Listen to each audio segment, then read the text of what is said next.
Welcome back to another vlog, guys. Been a slow one really on the farm. Not too much happening. The chicken hut is getting there. We're getting there now. The bricking is almost finished. So here, I'll just turn the camera around so you can see.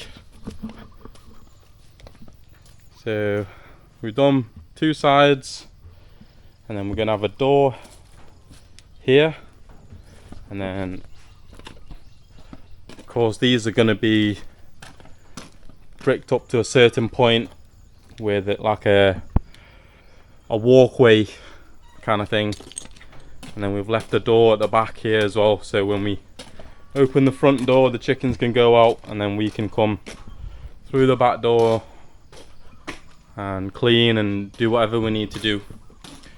But yeah, it's getting there. So we've only got a little bit of bricking left, and then we just need to put the wire mesh all around, and obviously the doors to put in. So yeah, that's how the chicken hut's coming along. But what else have we been up to this week? Oh yeah, so obviously once the chickens are in here, you know, it's going to be a big operation, so I've been thinking of how to reduce costs. So the other day I went and found a rice mill, which surprisingly is not too far away from us, so that was very convenient, because I was going to order it online but the delivery fee is just ridiculous, so I'm glad we found the rice mill. So what I've ordered is this. So here we have rice husk. I'm not sure if the actual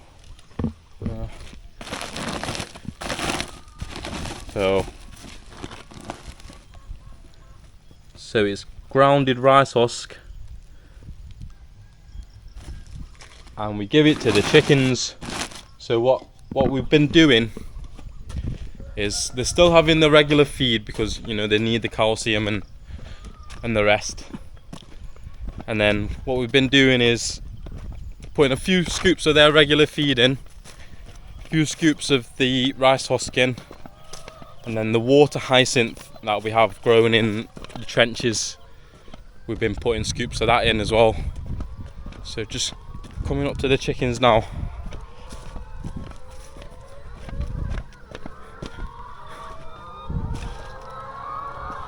I'll just show you what it looks like.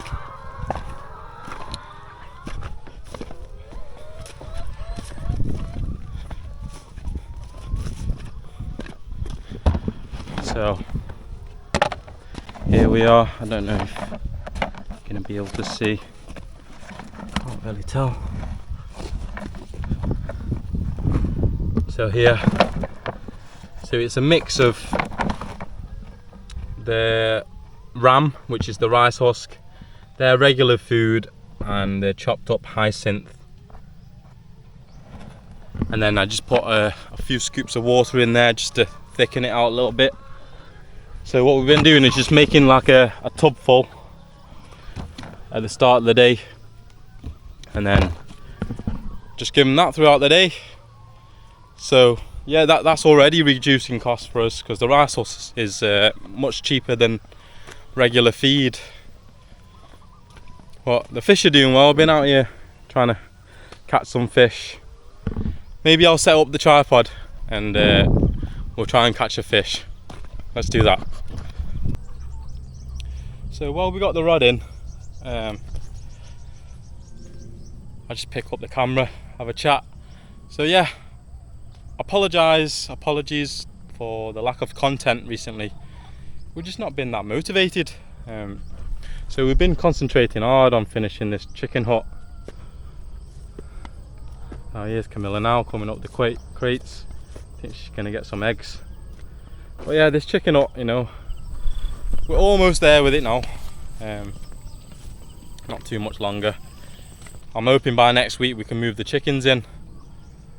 But like we say, you know, we're finding out new ways of cutting costs, and we're researching on how to make their nesting boxes just so they lay more and be more efficient, more productive. But other than that, on the farm, you know, the projects we haven't really been doing much, have we? You're right, darling. She's gonna get the eggs now. We'll see how many she ends up with. Well, this is third or fourth collection today, so we come up every few hours, come up, make sure they have water, make sure they're fed and cleaned, and collect the eggs. But we can't wait till the new chicken hut's done. But yeah, today, like we say, I've not really got content, so I'm out here just fishing. So just put basic setup, got a little bamboo rod stand here, normal fishing gear, a line, a bit of styrofoam in the water there, a hook and one of the pellets. The fish are still doing well. I caught a nice big catfish earlier. I gave it to my uncle to eat. It's probably well over a kilo, that one. It's a nice big one. Took me by surprise. It's the biggest one I caught out here. It's usually don't catch the catfish because the tilapia eat all the bait before the catfish can get to it. But yeah, like I say, there's not much going on the farm. I just come out here, thought I'd just pick up the camera, have a little chat. How you guys doing anyway? Leave it in the comments. Let us know how you're doing. We're out here, what is it? Monday, Tuesday? Don't even know what day it is, You lose track of time when you're out here, This is what we want though. We don't want to be working Monday to Friday and looking forward to the weekends. Every day is a weekend. So it's what, 3-4 o'clock now? I'm out here fishing. Camilla's collecting the eggs, the kids asleep. We're chilling, you know what I mean? Yeah. Oh, I do have something I want to have a little moan about. Let's get into that actually. Let me stop this, get my rod in, and then we'll see if I caught a fish first, and then we'll have a little discussion. We've not really been that motivated to film any videos. Concentrating on the chicken hut. Oh look, I caught a fish. They're getting bigger. It's actually quite a decent size, that. Stay still.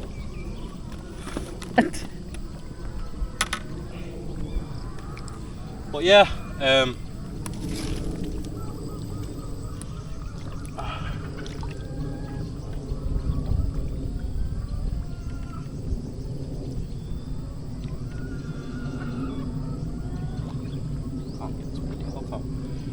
what I was gonna say, yeah, this chicken hut, it's coming along.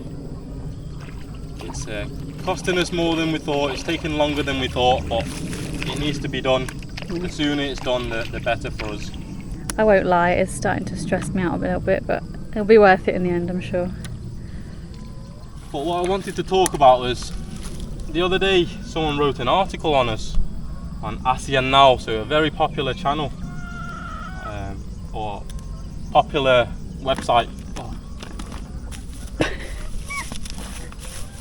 Yeah, and they're basically saying, the title of it is when is it too young to move to Thailand? So when is it too young?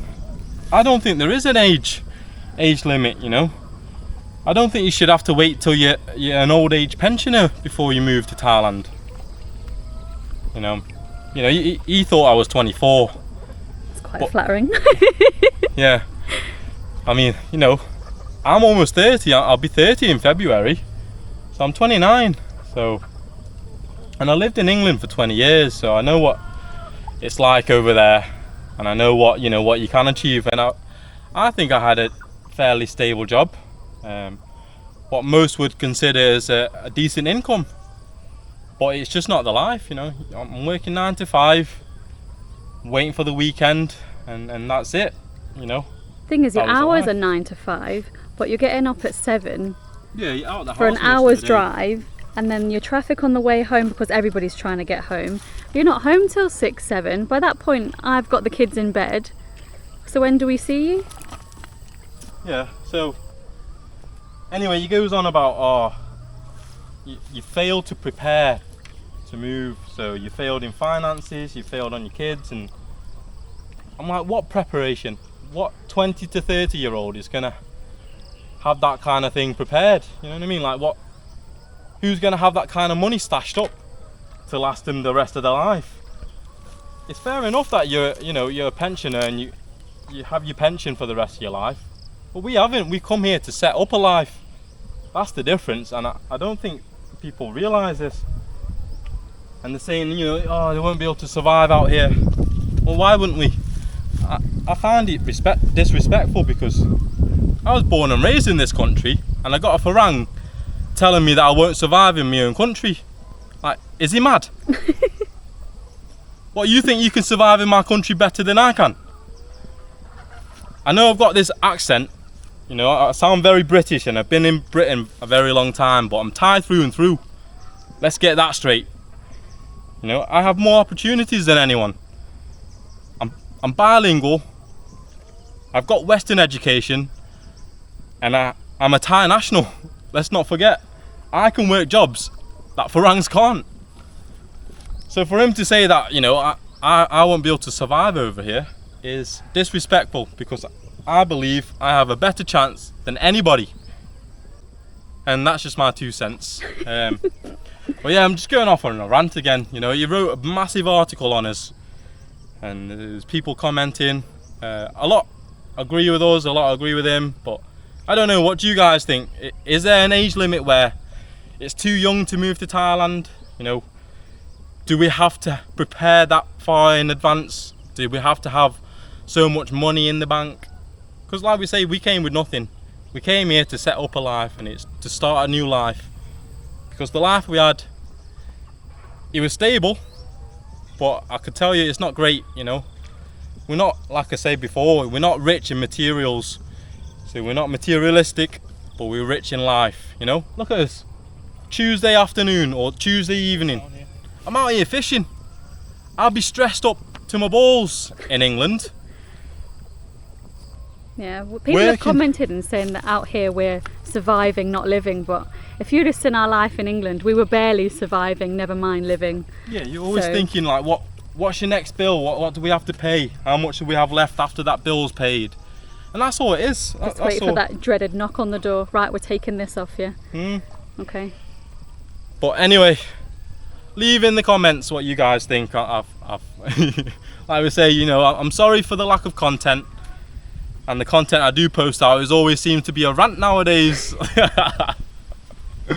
But he's happy, really, I promise. Sometimes you just have to clap back at these people. Sometimes you have to set things straight and let them know how it is. And oh yeah, everyone goes on about the mud in front of our house. Right, let me set this straight. We live on a farm in rural Thailand, right? And we have building projects going on. So we have the chicken hut. So we have big trucks delivering materials. So bricks, sand, stones, the poles, the roof. There's trucks coming in and out all the time these past couple of weeks. And it's been raining heavily. I mean, today is glorious sunshine, but past couple of weeks it's been raining. And like I say, we live on a farm, so it's going to be muddy.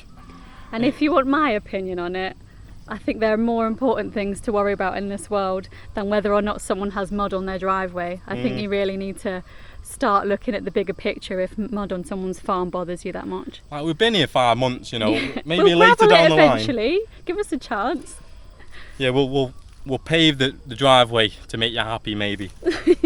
But if it doesn't bother us, it shouldn't bother you, bottom line.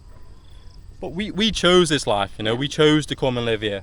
Because the money that we spent on the farm already, we could have rented a condo in Bangkok for a year. A nice condo, swimming pool, gym, sauna, all of that jazz. We can live the high-so life, and pretend that we're happy. But in reality, I prefer being out here. I'm a country boy. I like touching like worms and snakes and fish and frogs. I like all this. Look, my hand's all mucky. I've got dirt under my fingernails. Oh no. You know what I mean? This is me. I'm not that Bangkok lifestyle kind of person. So, yeah, it's whatever makes you happy, and this makes us happy. Got another one, look. Tell you what, if I was hungry and I was starving, this be going on the barbecue. But no. We're not at that stage yet. Yeah. It's not that bad yet. But if you call it surviving, then I think we'd be just fine, wouldn't we? Oh yeah, like when it comes to survival, we can live out here on nothing. Like legitimately nothing, no money. We'll just live off the land. It's not that difficult. You know, I came from this. I can go back to this, no problem. I think that's half the problem, is that people are too afraid of the graft nowadays. I think it's mindset, isn't it? Like, yeah. If you want to live the high soul life, that's up to you. But to us, this is peaceful. You know what I mean? If Like, everything cut off tomorrow and you couldn't go to the supermarket or your power went out or anything, I think people like you would be the ones that'd be out here surviving. The average man wouldn't have a clue. We're chilling. But anyway, you know, what do you guys think? I don't think there's a right or wrong answer. I know how we feel.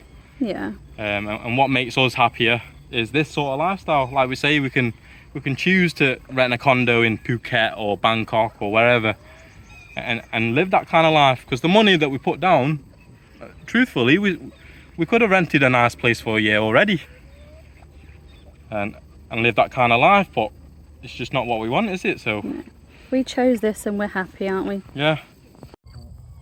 I mean, while it's quite flattering that people are talking about our life, I think the only ones that really should be concerned with it is us, because this is what we chose, this is our life. But if it gives people inspiration, great, but to slam it down, that's on you, isn't it? I don't mind. I mean, I like living in the mud. Yeah. You know what I mean? But, you know, like we say, there's no right or wrong opinions. No, you're Yeah. entitled to your opinion, that's fine. But can I just say, there is no mud in my house. Do you think I would allow that? Yeah. Mud is for outside, like it would be in England. Name me a farmer anywhere in the world without mud on their boots. You've never seen mud in your home country? Wow, okay. Oh, it's mud everywhere. So someone said, oh, houses all together. There's 2 houses. And we built them that way. I know. You find me a housing estate in England where you look out of a window, any window in your house, and you don't see another house. They're all on top of each other. But hey, because you paid 400 grand for that, then it's all right, isn't it? That you've got 30 years left to pay off. But you know, I think the older expats, they're fading out of Thailand, and to say that, you know, Thailand's not a place where you can succeed, well, I think you're wrong anyway, because the Western economy is going down the drain. You know, all these things happening now. We have the war going on. There's bigger problems in in Ukraine the world. and Iraq. The economy will crash again, and who will survive? Countries like this, because we export. You know, we grow things. The West don't do that. You know, what do you make in the West? Cars. So do we. Times have changed now. Things are different. And I think people just need to accept that now. I think the Southeast Asian economy as a whole is a powerhouse, and in the next 5 to 10 years, I think it's going to be one you need to watch out for. And I think it's a bit slept on at the moment, and I can understand why you don't think so. But yeah, the way the world is going, I think we moved at the right time to the right place. So yeah, we're happy. That's We're just happier and healthier than ever. And if anyone wants to dispute that, then that's on them. But we know how we feel. So yeah, I was getting a right little dad bod before I came here. Now look at me. I probably lost about 20 I'm kilos, ripped. to be honest. So it's what it is, isn't it? Right, we'll wrap it up there, shall we? Yeah, I've probably got less than 3% body fat on me now. Look at me. I'm ripped. Look at this. Don't get that eating burgers in England, do you? Yeah, you're not catching me getting my top off, thanks. But yeah, anyway, all joking aside, leave your comments on your thoughts on the situation. And we apologise for the lack of content again. But yeah, we'll see you on the next one. I'll do it. We'll see you on the next one.